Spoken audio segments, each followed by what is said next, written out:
नमस्कार दोस्तों, आपका स्वागत है टेक्नोलॉजी अपडेट्स के एक नए एपिसोड में। आइए बात करते हैं कि टेक्नोलॉजी की दुनिया में क्या नया चल रहा है। सबसे पहले अपडेट निकल कर आ रही है एप्पल के एक्सक्लूसिव स्टोर के बारे में।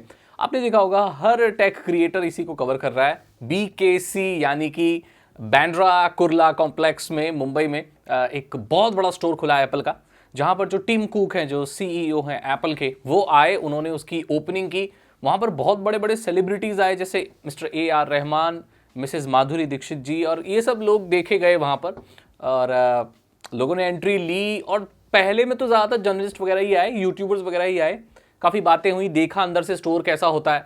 भारत में बहुत सारे लोगों ने देखा भी नहीं था, क्योंकि पहली बार एप्पल का इतना बड़ा शोरूम खुला है। उससे पहले भारत में कोई भी एप्पल का शोरूम नहीं था। जितने भी रीसेलर्स वगैरह थे, उनके थ्रू या ऑनलाइन मोड के थ्रू ही एप्पल के डिवाइसेस खरीदे जा सकते थे। अब ये खरीदा गया, उसमें एक सरप्राइज दिया। एक आदमी है जो अपने साथ 1987 का मैकिन्टॉश SE लेके आया, और जब वो एंट्री ले रहा था तो उसने उसे वो दिखाया। और ये चीज देखकर एप्पल के CEO टिम कुक एकदम आश्चर्यचकित हो गए, बोले ये क्या लेके आए, मतलब खुश हो गए, ऐसे सरप्राइज हो गए। सब कुछ बढ़िया रहा, अंदर गए। अब वहां से आप एप्पल की चीजें खरीद सकते हो, जैसे मैंने आपको बताया। और एप्पल के जो ये शोरूम वगैरह होते हैं, ये काफी यूनिक होते हैं, काफी बड़े होते हैं, भव्य होते हैं एकदम। अब ये तो खुल गया, और टिम कुक और अलग अलग जगह पर वड़ा पाव खाते भी पाए गए भाई। और उन्होंने हमारे प्रधानमंत्री जी से भी मुलाकात की, और जो भी डिस्कस किया कि भाई हम इन्वेस्ट वगैरह करेंगे, वो सब करेंगे। अभी साकेत दिल्ली में भी एक और शोरूम खुलना है, स्टोर खुलना है एप्पल का, तो उसके इनॉग्रेशन में भी वो जाएंगे। सेम वही प्रोसेस होगा, कल्चरल प्रोग्राम वगैरह होता है, वो सब होता है। एक पूरा बड़ा सा इवेंट रखते हैं और एक अपना जो है शोरूम खोलते हैं। अब ये एप्पल का इंटरेस्ट इंडिया में इतना ज़्यादा क्यों आ रहा है भाई? ये इसलिए आ रहा है क्योंकि एप्पल जो कंपनी है ना, वो चाइना से मैन्युफैक्चरिंग उठा के इंडिया में लाना चाहती है। अभी जो टोटल आईफोन बनते हैं उसका 5% शायद, if I am not wrong, India में मैन्युफैक्चर किया जाता है। चाइना में काफ़ी प्रॉब्लम चल रही है अमेरिका के साथ, तो अमेरिका और ये जो कंपनियां हैं बड़ी बड़ी, ये चाहती हैं कि ये मैन्युफैक्चरिंग अब इंडिया में हो। सो इस चीज़ को भी बढ़ावा देने के लिए टिम कुक यहाँ पर आए हैं। तो यही बस खबर है कि भाई एप्पल का बहुत ज़्यादा वो होने वाला है। इससे सेल तो मेरे हिसाब से कुछ ज़्यादा बढ़ेगी नहीं, बट लोगों को जो सर्विस है वो बहुत अच्छी मिल पाएगी।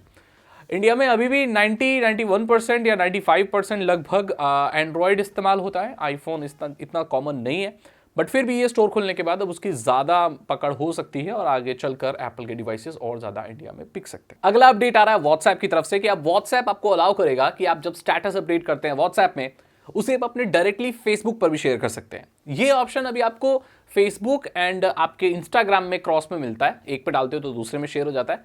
व्हाट्सएप में ऐसी कोई चीज़ नहीं मिलती। व्हाट्सएप को थोड़ा सा प्राइवेट और साइड पे ही रखा जाता है, लेकिन अब व्हाट्सएप में आप फेसबुक पे भी स्टेटस शेयर कर सकते हो। जैसे व्हाट्सएप पे अपडेट किया तो शेयर टू फेसबुक करोगे, तो आपके फेसबुक प्रोफाइल पे भी वो स्टेटस अपडेट हो जाएगा। Amazon को बहुत ज्यादा आलोचना, क्रिटिसिज्म झेलना पड़ा एप्पल और गूगल की तरफ से। ऐसा इसलिए कि Amazon Kindle Unlimited, जहां पर एक सर्विस है जहां पर आप ई बुक्स पढ़ सकते हैं, वहां पर पोर्नोग्राफिक कंटेंट देखने को मिला है, एडल्ट कंटेंट देखने को मिला है। अब देखो, बुक पढ़ने बच्चे भी जाते हैं और ऐसे लोग भी जाते हैं जिनको ऐसी चीजें बिल्कुल दिखानी सही नहीं है, लेकिन वहां पर जो यंग कुछ लोग हैं, वहां पर ऐसी बुक कुछ लिखी, ऐसा कुछ भी किया कि वहां पर पोर्नोग्राफिक कंटेंट पब्लिश कर दिया गया, जो कि बुकों के अंदर कहीं था।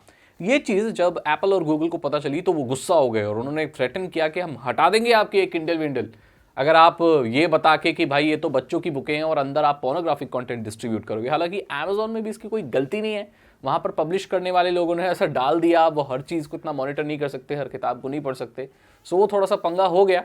तो ऐसी चीज़ है भाई, एडल्ट कंटेंट देखने को मिल गया है Amazon के Kindle अनलिमिटेड ई book platform. Chip maker Intel company ने ये अनाउंस कर दिया है कि वो अब क्रिप्टो करेंसी से रिलेटेड कोई भी चिप नहीं बनाएगी। उन्होंने अब 1 साल हुए थे उनको ऐसी चिप निकाले हुए, जो स्पेशली उन्होंने क्रिप्टो करेंसी माइनिंग के लिए बनाई थी। ऐसे लोगों के लिए बनाई थी जो अपना सिस्टम लगा के और क्रिप्टो करेंसीज को माइन करना चाहते हैं, बिटकॉइन को माइन करना चाहते हैं। 1 साल के बाद ही उन्होंने इस चिप को मैन्युफैक्चरिंग करना बंद कर दिया। इसकी वजह ये बताई जा रही है कि जो बिटकॉइन का प्राइस है वो क्रैश हो गया था, और वो इतना अच्छा नहीं उठा है।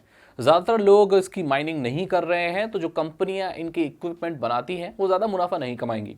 और ये चीज़ें एनवीडिया और बहुत सारे ब्रांड भी झेल रहे हैं, जो कि माइनिंग स्पेसिफिक जीपीयूज बनाते थे, तो उन्होंने भी मैन्युफैक्चरिंग थोड़ी सी कम कर दी है। बट इंटेल ने अनाउंस कर दिया है कि अब वो क्रिप्टो करेंसी माइनिंग के लिए स्पेशल चिप्स नहीं बनाएंगे, और 1 साल बाद ही उनका ये बिजनेस ठप हो गया। अगली अपडेट निकल कर आ रही है iOS 17 से। अगर आप एप्पल का कोई भी डिवाइस इस्तेमाल करते हो जिसमें iOS 17 का अपडेट आ सकता है तो आपके लिए खुशखबरी है, अब आप साइड लोडिंग भी कर पाओगे। iOS 17 शायद लेके आने वाला है ऐसी फंक्शनैलिटी कि आप अगर एप्पल के ऐप स्टोर से कोई एप्लीकेशन नहीं डाल सकते तो आप अलग से भी फाइल लाके डाल सकते हो। जैसे एंड्रॉइड में आप APK इंस्टॉल कर सकते हो, कुछ इसी तरीके का कॉन्सेप्ट एप्पल में भी देखने को मिल सकता है, जिसे जो प्राइवेसी वाले लोग हैं वो काफ़ी उसको अपोज कर रहे थे कि भाई ऐसे तो वायरस वगैरह आ सकते हैं।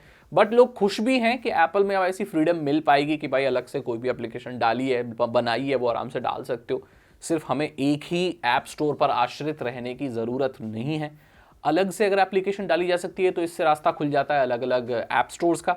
सो बहुत सारी पॉसिबिलिटीज़ और रिस्क भी खुल जाते हैं जब एप्पल साइड लोडिंग अलाउ करेगा iOS 17 में। अगली अपडेट निकल कर आ रही है इंस्टाग्राम से कि इंस्टाग्राम के CEO का यह कहना है कि अब इंस्टाग्राम के बायो में आप 5 लिंक तक शेयर कर सकते हैं।